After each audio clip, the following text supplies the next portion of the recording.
Hi, John. Hey Jim, how you doing? I'm better now talking to you, sir. Legacy. Congratulations. Oh, thank you. I appreciate that. Thank you. I always wondered, long as I can see the light, that was the light at home on the porch from your mom, wasn't it? Yes, certainly So, the home porch, the idea of getting back to the things that you know and that you appreciate and love. And that vision has stayed true all my life. and isn't that kind of the story of legacy after all these years, after this road? You are an example to me, John, of someone that you never gave up. So many people could have just walked away from this and go, I'm done. But you never gave up.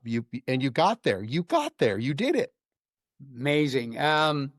Yeah, there were certainly times when I had to stop trying to move forward and just protect myself, you might say, circle the wagons.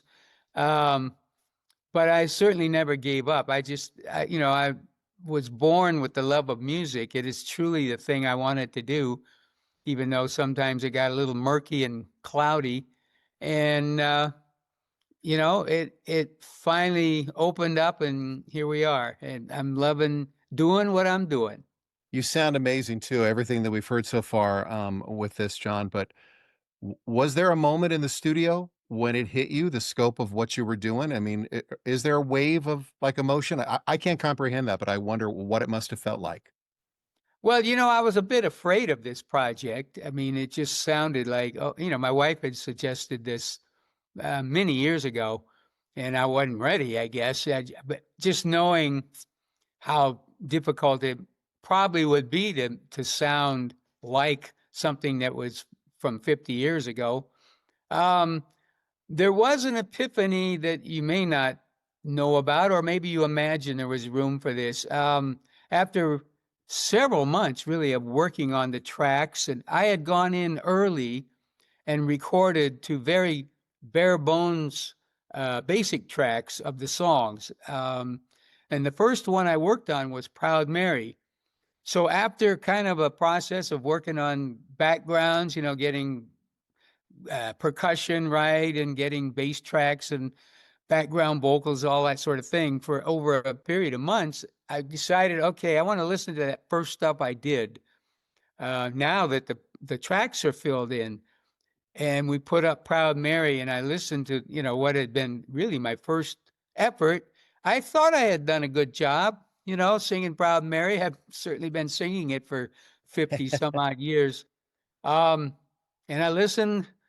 I mean, this could be a scene in a comedy movie, I suppose. I almost, I'm listening, and my mind, I'm turning around to the other people, go, I dare anyone to tell me that that's not good, because actually it wasn't. Yeah, it was okay. It was adequate. Um, and I sat there feeling a little underwhelmed or something, whatever that ingredient or that critique in your brain, your self-critique. I said, it's all right, but it isn't killing me. What's wrong with this? And I started listening to the original again that I had sung when I was 23. And I decided that I needed to get my brain to go back and feel like I did at that age and feel like or be aware of what the studio was like and mainly what the conditions, the setup was when I first sang Proud Mary.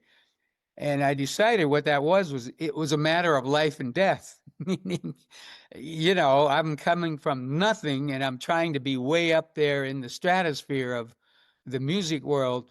And I sang my little heart out trying to get there. And that's what I had to do. It was a kind of a mental uh, striving. My wife told me much later when the record was done, I think she said, I watched you doing that. I could see on your face that you were putting yourself back in that time and trying to put on the clothes or the conditions of the studio. I said, and of course, I went back and forth listening, coming back in, singing, coming back, listening. It was a process. And So was finally it, got John, there. was it, obviously it was a necessary thing like you're talking about. Was it a good thing? I don't like the word cathartic. I think it gets used too much, but was it a good thing to go there and maybe get a different respect for the music that you created? Yes. Oh yeah. I think making this record or me saying that this record is okay, is good to put out. I think I had to do that because I probably would have nixed the whole thing if Really? I really didn't want to make a record that sucks. Who did? Who does?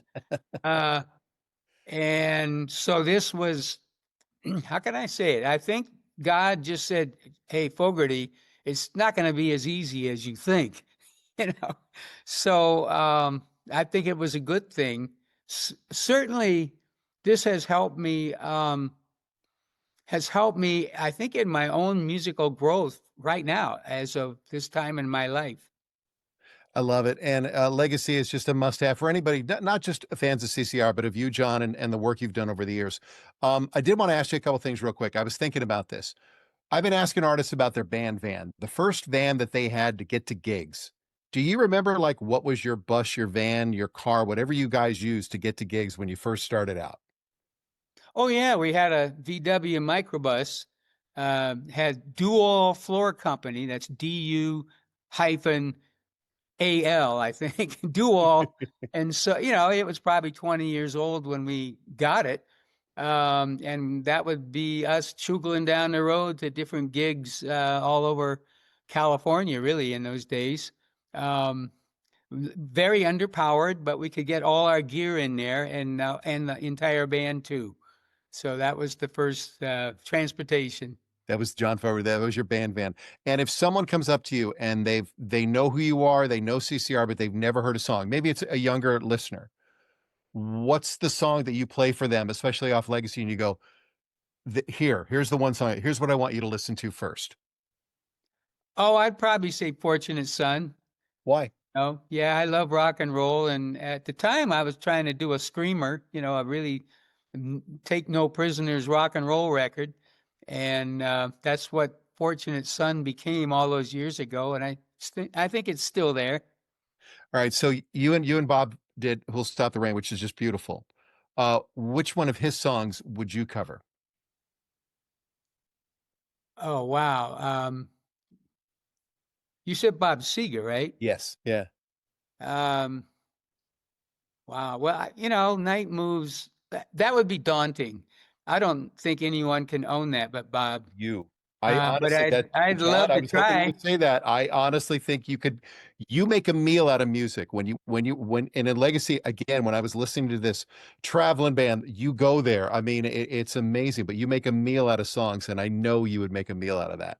It'd be fun to try, wouldn't it? It Yeah, sure. would. You're in such a great place, John. This is so we've all followed this and hoped and prayed that we would get this, and now to have this new music or your version of this, and to hear your voice and the energy and the love you have.